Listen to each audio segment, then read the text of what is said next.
comme un feu qui te pousse. Regarde ça un jour. Nous allons prêcher sur ce matin. Levez-les-mains ensemble. Voilà. Tu sens encore comme un feu du genre quelque chose s'éteint si tu ne fais pas ça. Non, si tu ne fais pas ça. Et les gens là, quand ils sont là, c'est-à-dire que la bouche peut commencer à raconter. Quand tu as touché la voisine, la bouche commence à bouger. Vous savez, à quel moment on commence à critiquer? Quand les sujets importants sont terminés. Si vous êtes intelligent, dites à la personne, bonne soirée, je rentre chez moi. Mais quand on veut rester, c'est là où la bouche commence, on va la démangeaison. Il y a un feu qui commence à brûler. Après, au fait, est-ce que tu sais que ça commence sur est-ce que tu sais que il paraît que j'ai appris que et quand tu es en train de parler comme ça, il y a comme s'il y a eu une inspiration. Tu es inspiré, les idées sont en train de venir. Ça court.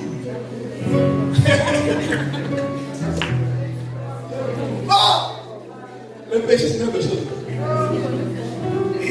Et puis quand tu fais ça, il y a le goût. Et le goût, c'est doux. C'est tellement bien, tellement bien. Mais en fait, tu voulais savoir, est-ce que quelqu'un, avant le péché, ils sont parfois comme ce feu-là. Tu as l'argent devant toi, l'argent de tout vie. Tu dis, je veux bien me lever de 10 000. Ah, il ne va pas voir. 10 000, non, 10 000 c'est peu, en tout aussi.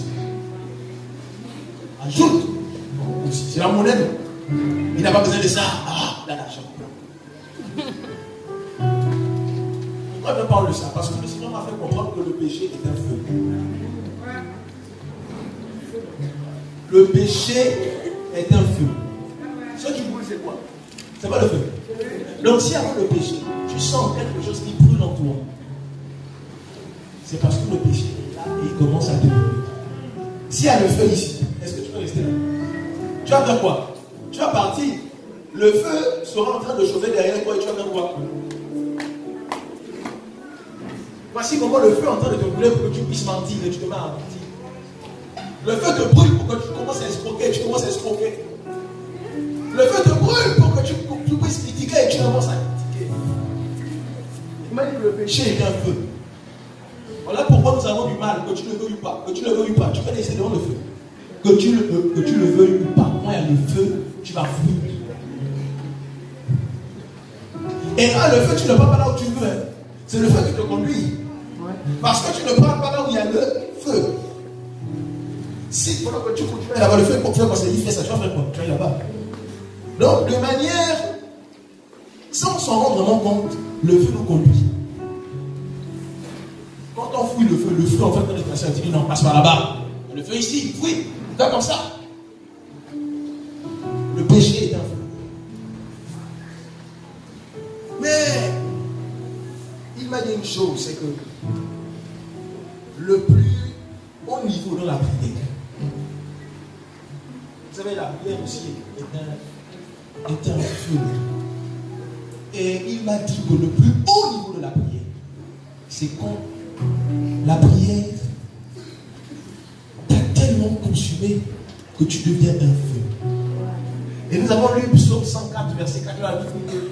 Il fait de ses messagers des vents, mais il fait de ses serviteurs des flammes de feu. Serviteur de l'Éternel, la prière doit être ta vie. Ainsi tu deviendras un feu.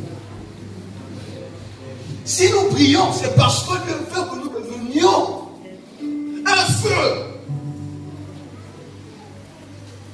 Je vais prendre l'exemple banal. Imaginez-vous, j'ai une flamme de feu qui atteint ce niveau-là. D'accord? Et quand je me retourne devant moi, j'ai une flamme de feu qui a ce niveau. Je suis entre deux feux. Alors, je vais fuir qui? Le petit feu ou le grand feu? Non, attendez d'abord. Vous n'avez aucune autre issue. C'est soit pour sortir, tu passes par là, soit tu passes par là. Il y a le petit feu et il y a le grand feu. Tu vas fuir qui? Donc désormais, qui va te conduire? Le petit ou le grand feu? Donc tu vas affronter. Malgré que tu sais que tu peux te brûler, mais tu vas quand même affronter le petit feu parce que tu veux te sauver. Vous savez, lorsque vous priez, vous devenez une flamme, le feu est embrasé par le feu. Et le feu de la prière devient plus grand que le feu du péché. Ainsi, lorsque le péché est devant ta porte, tu ne peux pas t'aider. Parce que le feu de l'esprit est en train de te conduire. Et même si tu veux critiquer, tu diras que le feu de tes critiques est trop petit, je vais marcher dessus. Dieu veut nous embrasser. Vous savez, lorsque quelqu'un prie beaucoup, le révérend Marcel Tounassi a dit que lorsque quelqu'un prie beaucoup, une bouche qui prie beaucoup ne peut pas critiquer. Quand quelqu'un parle beaucoup, il critique, il ment, c'est parce qu'il ne prie pas. Une bouche qui est remplie du feu de la prière ne peut pas se soumettre au feu des critiques. Voici pourquoi. Est-ce que vous avez vu un jour le feu avoir peur du feu? Parce que lorsque tu pries, tu deviens quoi? Un feu. Donc, quel que soit le feu qui est devant toi, le feu affronte le feu. Donc, c'est feu contre feu. Voici pourquoi Shadrach, Meshach et Abednego, sachant qu'ils étaient des feux, ils savaient qu'ils étaient des flammes. Lorsque le roi leur dit, je vais vous jeter dans la fournaise ardente, ils sont en train de rire, ils disent, ça là, ça c'est pas un feu. Tu ne connais pas le feu dont nous sommes. Voilà pourquoi ils sont rentrés. Et le feu ne pouvait rien faire. Le feu ne pouvait pas.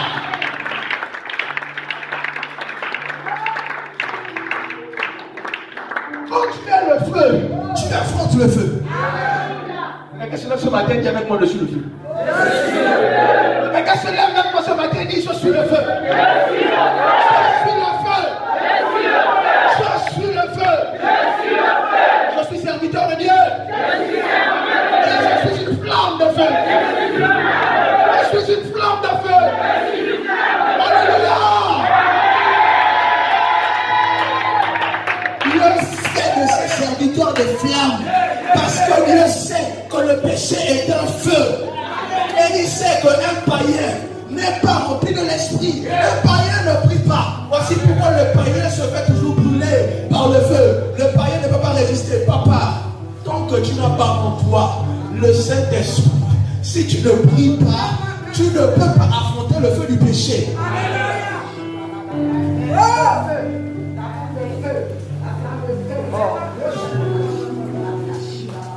Si tu ne l'es pas encore, l'objectif que Dieu veut atteindre, c'est faire de toi une flamme.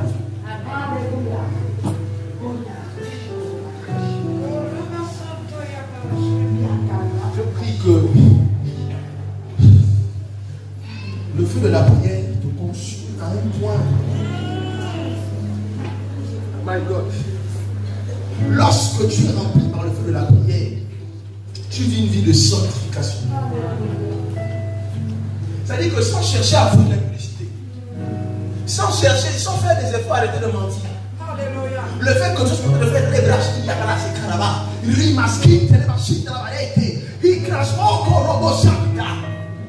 Le mensonge ne peut pas sortir.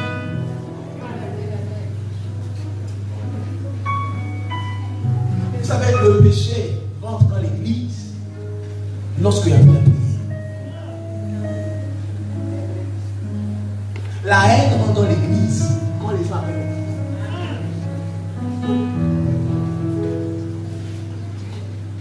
Dieu sait que le diable sait que le seul moyen pour toi de t'empêcher pour t'empêcher en fait de vivre la sanctification, c'est de t'empêcher de devenir une flamme.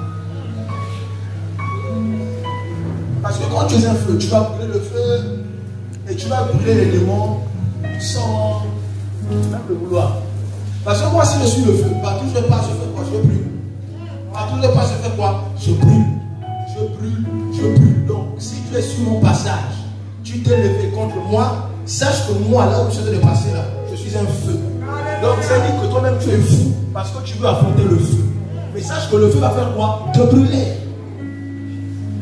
N'est-ce pas ceux qui ont jeté les joies dans le feu? Ils ont fait quoi? Ils sont morts. Ils ne sont pas morts à cause du feu de la fournaise. Ils sont morts parce qu'ils ont touché le feu. Ils ont pris des personnes, ils ont pris des flammes de feu. Ils ont jeté. C'est le feu de Shadrach, Meshach et Abednego qui les a brûlés. Ce n'était pas le feu de la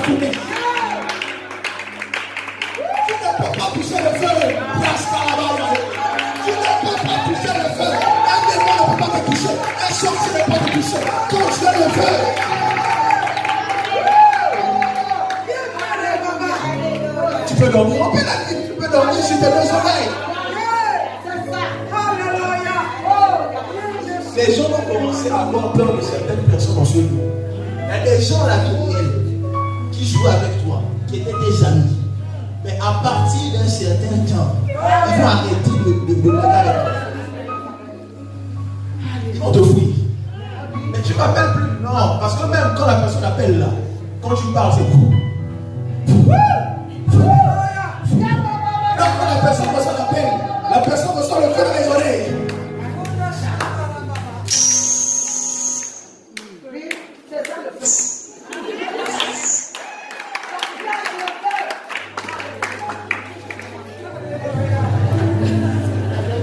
Qui va être allumé en toi. Lorsque le Saint-Esprit descend autour de la porte des côtes, la Bible ne dit pas que c'est simplement un vent qui a soufflé, mais la Bible déclare que ce sont des langues de feu qui ont brûlé ces hommes, qui sont descendus. Lorsque tu invoques Yahweh, Yahweh descend par le feu. C'est bien que j'ai encore lu 2 Chroniques, le chapitre 7. Là où je me suis rendu compte que lorsque Salomon a prié, elle dit que le feu est descendu. Donc, il n'y a pas quelqu'un qui a fait descendre le feu du ciel. Ça veut dire que tu peux prier et faire descendre le feu. Amen.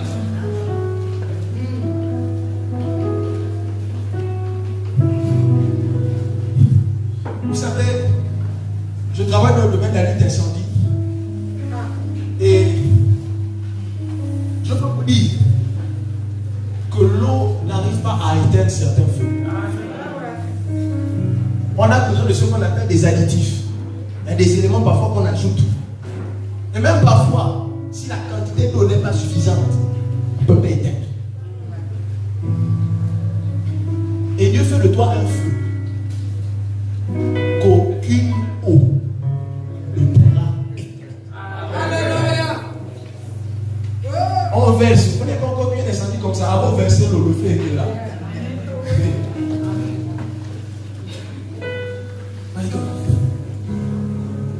Le deuxième point, nous allons voir les différentes formes.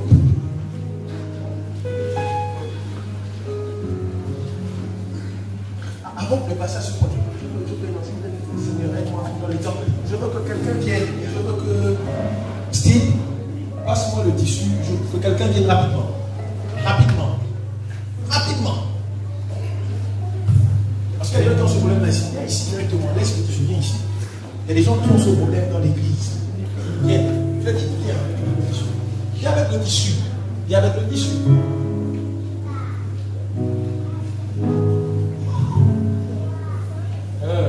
Tu vas porter ce tissu là sur lui. Voyez-vous?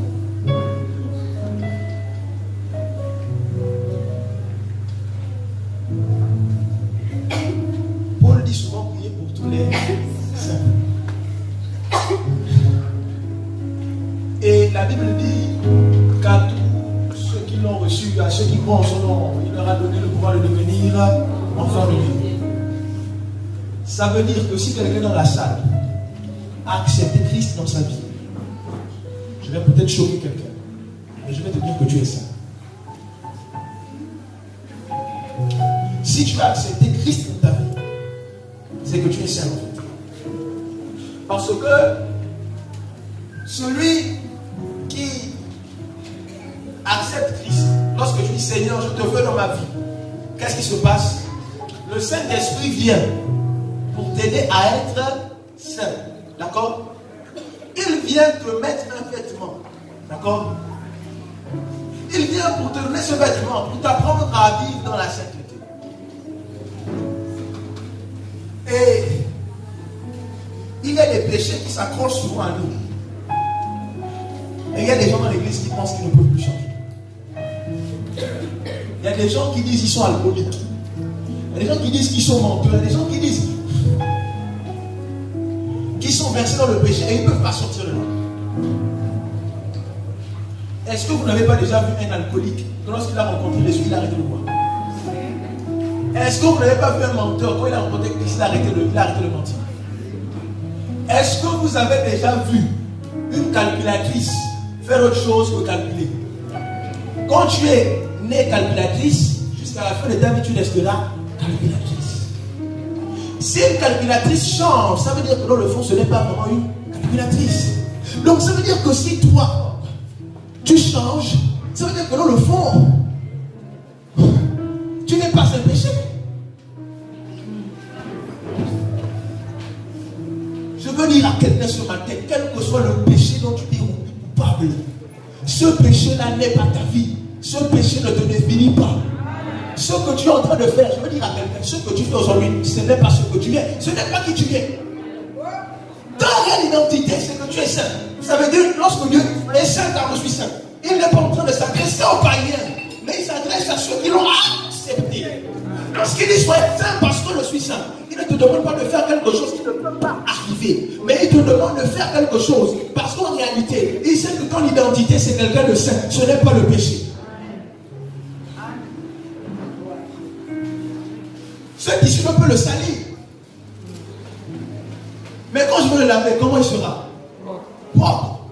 C'est-à-dire que dans le fond, ce tissu n'est pas sale. Il n'a pas été créé sale. Il a été créé pour avoir cette couleur-là. Je veux aider quelqu'un ce matin et dire qu'il n'y a pas de péché que Dieu ne puisse pas ôter. Il n'y a pas de péché que Dieu ne puisse pas ôter. La chose qui va t'emmener à sortir de là, c'est la prière. Alléluia. Lorsque tu pries, le Saint-Esprit vient en toi. Il s'assoit. Il prend place. Vous savez, quand le Saint-Esprit vient, vous voyez que lorsque vous arrivez dans une nouvelle maison, qu'est-ce que vous faites? Vous mettez directement les choses. Vous faites quoi? La première chose que vous faites? On nettoie. Quand le Saint-Esprit vient dans la vie de quelqu'un, il fait le nettoyage. Alléluia. Il nettoie, il refait la peinture. Il enlève la saleté que l'ancien locataire a laissé. Il refait l'électricité. Il change les serrures des portes pour que celui qui était là avant, même s'il a gardé les clés, il ne puisse plus rentrer. Elle dit que notre corps est la demeure. Et quand le Saint-Esprit vient, il ne vient pas dire pour s'asseoir, mais il fait un nettoyage. Il y a des gens qui pensent, en fait, les gens tellement vivent dans le péché, qui se disent qu'ils sont pécheurs. En fait, quand tu les vois, tu te dis, ce n'est pas Jésus. Il n'est pas né péché. Il n'est pas un péché. Quel que soit le péché dont je te rends coupable, Dieu peut te délivrer. Merci. Je veux parler des différents types de prières. Et le premier point que je veux aborder, c'est la prière à l'état solide. Premier type de prière, la prière à l'état solide. Pourquoi les amis comme ça? La prière à l'état solide. Ne riez pas, c'est sérieux. Écrivez la prière à l'état solide. La prière à l'état solide.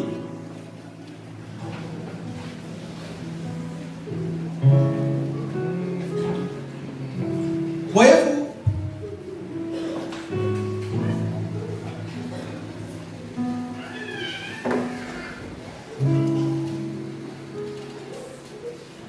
Il y a des prières, à un moment donné, quand tu entends des prières, tu parles à Dieu. Seigneur, j'ai besoin de toi, manifeste-toi dans ma vie. Je veux te voir à l'œuvre. Je veux te voir agir. Mais sans toi, je ne peux rien faire. Seigneur, si tu n'agis pas, je ne vois pas ce que tu veux dire.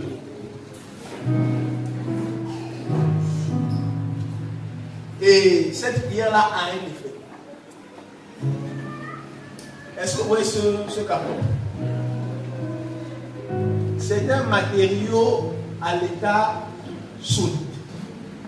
Ça veut dire que ce carton ne peut entrer que dans un objet qui a cette forme-là. Est-ce que l'on peut le mettre dans un objet circulaire? Il aura du mal à rentrer. Il est solide. Il peut faire certaines choses, mais il est limité. Il est solide. Pour qu'il parvienne à quelqu'un, on doit le soulever et il peut parfois ne pas être facile à soulever ou à porter à cause de son poids. quand même, il peut me permettre de faire certaines choses. La prière à l'état solide, c'est lorsque tu libères les paroles. Seigneur, j'ai besoin de toi. Seigneur, sauve-moi. Et parfois, pendant que tu pries, tu peux te mettre à crier. Et je veux dire que ça veut le cri et du prier. Est-ce que vous n'avez pas constaté que parfois, lorsque le Saint-Esprit vous saisit, il vous pousse à pousser le cri?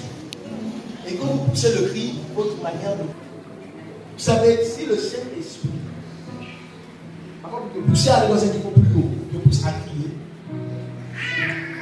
lorsque tu sens que tu pries et que tu es fatigué, que les forces te manquent, fais ce que le Saint-Esprit te pousse à crier. Voici pourquoi, quand je travaille avec certaines personnes, je leur dis souvent, quand vous priez, si vous voulez être libre, poussez un livre. Vous allez voir ce qui va se passer.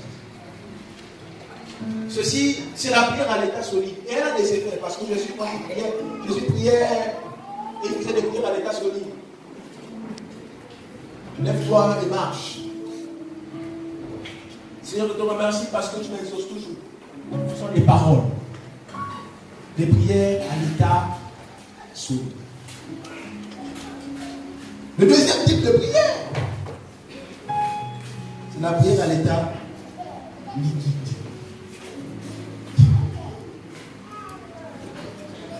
La prière à l'état liquide, oui c'est vrai, j'ai trouvé des choses bizarres. Ce n'est pas faux. Luc 22, verset 44.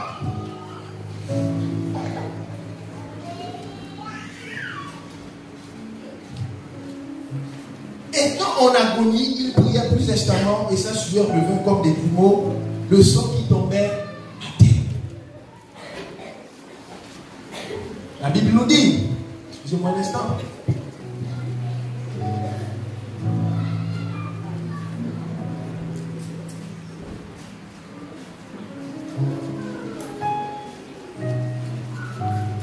la Bible nous dit que Jésus s'est mis à prier. Jésus s'est mis à prier. Et lorsqu'il s'est mis à prier, on nous dit qu'il priait, Seigneur, manifeste ta puissance. Parce qu'il priait, il était dans le jardin de Gethsémani. Et il priait, il préparait le sacrifice de la croix. Il priait, Seigneur, souviens-toi de moi. Seigneur, si tu peux permettre à ce que cette coupe s'éloigne de moi, Seigneur, fais-le. Seigneur, manifeste ta puissance. Père, j'ai besoin de toi. Et la Bible nous dit, alors que Jésus faisait une prière à l'état solide, la prière de Jésus s'est transformée à l'état liquide. Parce que des grumeaux, sa sueur a commencé à couler. La sueur a commencé à couler. Il y a des prières où lorsque vous faites, vous priez, vous ne transpirez même pas. Mais il y a une prière où quand ça devient intense, c'est-à-dire que tu sens que le haut est mouillé. Vous n'avez pas remarqué que parfois la prière, lorsque tu transpires, tu sens que Dieu est une autre dimension. C'est ce qu'on appelle la prière à l'état liquide. Lorsque tu commences par l'état solide, et après ta prière est transformée en goutte de sueur. C'est une autre dimension. L'eau qui coule, ce n'est pas en vain. Lorsque tu pries, que ta sueur coule. Tu es en train de prier avec les mots, mais ta sueur est aussi en train de prier. Sinon, moi je suis arrivé ce matin, pour moi je ne vais pas te dire. C'est bien. Tu restes au niveau de la prière à l'état solide. Et tout objet solide a des propriétés. Les propriétés de l'objet solide, ce ne sont pas les propriétés de l'objet liquide. Parce que le liquide s'adapte à toute forme de récipient. Pourquoi c'est quand Jésus doit affronter la chose la plus difficile de sa vie? La Bible nous a jamais dit que quand Jésus a prié, on nous a dit qu'il a transpiré. Jamais. Mais c'est la première fois que Jésus, lorsqu'il prie, on nous dit qu'il a transpiré et que sa sueur s'est transformée en grumeaux de sang. La prière, c'est plus que ce que vous pensez. La prière, c'est pas seulement Seigneur, je te bénis. Il y a des choses que si tu veux obtenir dans la prière, tu dois quitter l'état solide pour l'état liquide. Amen. Jésus ne sait pas, comme vous savez, il y a un temps que tu passes dans la prière, et même quand tu fais des efforts que tu te mets à fournir, ton corps est en mouvement, tu sens comme une chaleur, et tu vois comment les gouttes sont en train, des gouttes de sueur yeux sont en train de couler. Et là, lorsque tu es en train de prier comme ça, tu es en train de prier comme Jésus priait dans le jardin de Gethsémane. Et des résultats que seule la prière liquide peut obtenir. La prière liquide, ce n'est pas seulement la sueur, mais c'est aussi les larmes. Il y a des gens, lorsqu'ils pleurent, les mots sont finis. Il n'y a que les larmes qui sont en train de couler.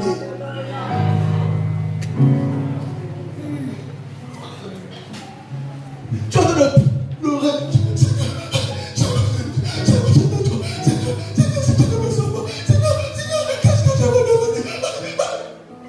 Et parfois même, ça coule de partout. Ça coule des yeux, ça coule du corps, ça coule du nez. Et il y a des gens qui sont toujours là, comme j'entends ce matin, qui sont en train de rire. La Bible dit que l'homme mangera à la sueur de son front. Il y a des choses que tant que la sueur n'a pas coulé, tant que les larmes n'ont pas coulé, tu ne pourras jamais obtenir. Dans la prière, il y a des dimensions, il y a des niveaux. Si notre Jésus est allé jusqu'à transpirer parce qu'il priait, je veux te dire que la prière là où tu transpires, ce n'est pas la prière d'un petit niveau.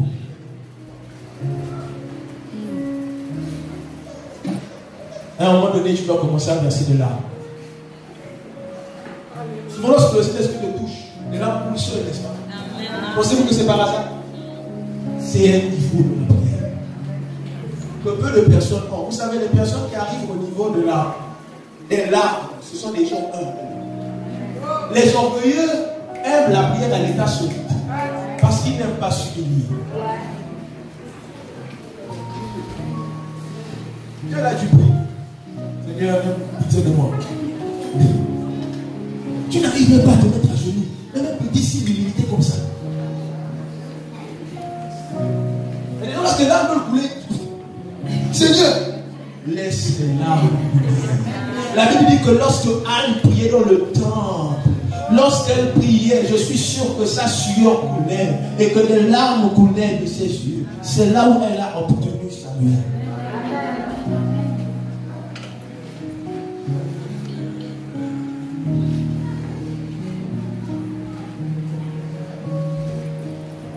Des choses que tu n'as pas encore obtenues parce que lorsque tu pries, tu offres à Dieu des prières à l'état solide. Il faut que je passe au niveau supérieur. Et là, il faut que je passe au niveau supérieur. La prière à l'état solide, c'est bien. Mais à l'état liquide, c'est un autre niveau. Parce que, vous savez, les gens ont souvent peur d'une chose, de perdre le contrôle dans la présence de Dieu. Ils ont peur souvent de ça. Oh, je vais tomber. Tombe, papa. Quand tu vas te relever, tu ne seras plus le même. Quand tu vas pleurer, tu vas essuyer des larmes. La Bible dit que lorsque Anne a fait de pleurer, lorsqu'elle a essuyé ses larmes, la Bible dit elle n'était plus la même personne. Lorsque tes larmes ont coulé, tu ne peux plus être la même personne. Vous savez, lorsque vous n'avez jamais vu quelqu'un devant vous pleurer, vous le voyez d'une certaine manière. Mais le jour où vous allez le voir pleurer, vous n'allez plus le regarder comme un peu. Il y a des moments là où, lorsque tu pries, Dieu veut seulement, parfois, que tu arrêtes même de parler. Mais que tu pries et que tes larmes coulent. Parce qu'il y a des choses que les mots ne peuvent pas exprimer. Voilà pourquoi Martina dit à un moment donné dans la prière, arrête de dire des mots. Commence à prier. Ce que des mots n'arrivent pas à dire, les larmes vont le dire. N'est-ce pas lorsque tu souffres abondamment, les larmes commencent à couler? Qu'est-ce qui t'arrive? La douleur me dépasse. Je n'arrive pas à supporter. Tu commences à pleurer.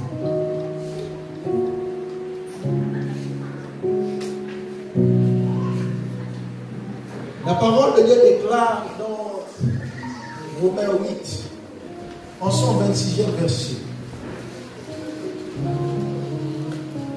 L'Esprit nous aide dans notre faiblesse, car nous ne savons pas ce qu'il nous convient de demander dans nos prières, mais l'Esprit lui-même intercède par des soupirs inexprimables.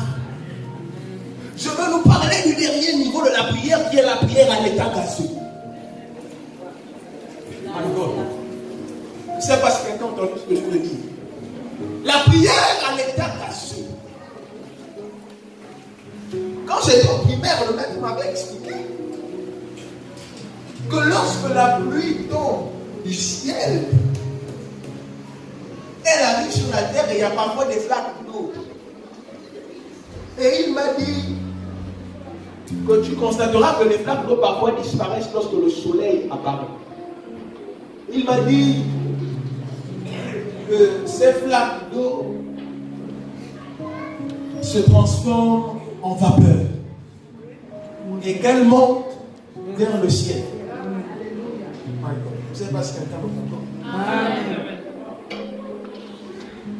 Ce qui est solide a un poids difficile à porter.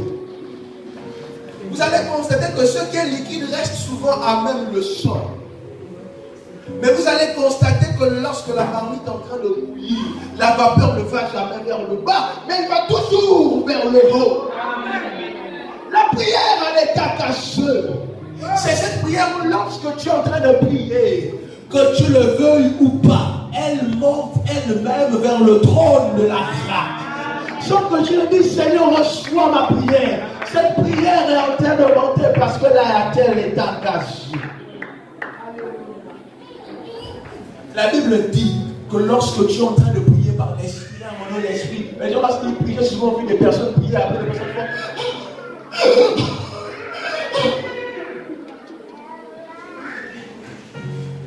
Est-ce que vous avez la même chose? Ne vous moquez pas de ces personnes. Ces personnes sont arrivées dans une zone où peu de personnes. Cette prière obtient les résultats plus rapides que les prières de l'état solide ou de l'état liquide.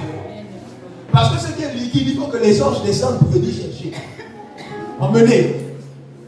Ce qui est solide, les anges doivent venir récupérer. Mais la prière à l'état gasseux, pas besoin d'ange. Lorsque tu pries, ça monte. Lorsque tu pries, ça monte. Lorsque tu pries, ça monte.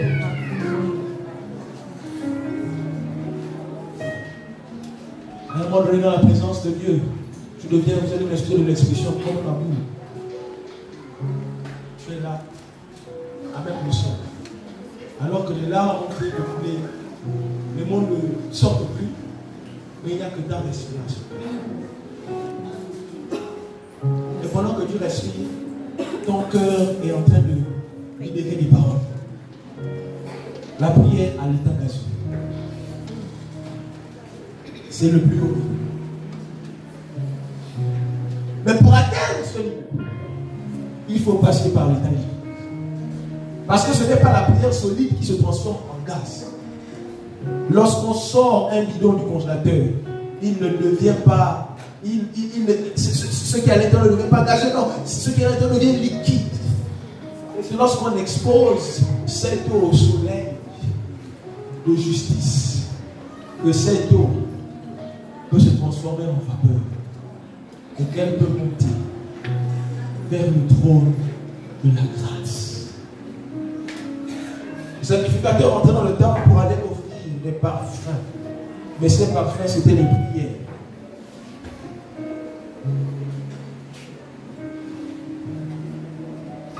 Alors que nous sommes arrivés au terme de ce message, le Seigneur m'exhorte à mener ce passage, 1 Thessaloniciens 5, 17. Priez sans cesse. Nous avons dit homme nouveau et vie spirituelle. J'aimerais que le musicien soit avec moi maintenant. Je veux que le musicien soit avec moi maintenant. La Bible dit homme nouveau et vie spirituelle. Vous allez terminer votre saisie tout à l'heure. J'ai besoin des musiciens maintenant. Je veux poser une question à quelqu'un. Maman Esther, qu'est-ce que tu n'arrives pas à faire? Qu'est-ce que tu ne peux pas faire sans t'arriver, sans cesse?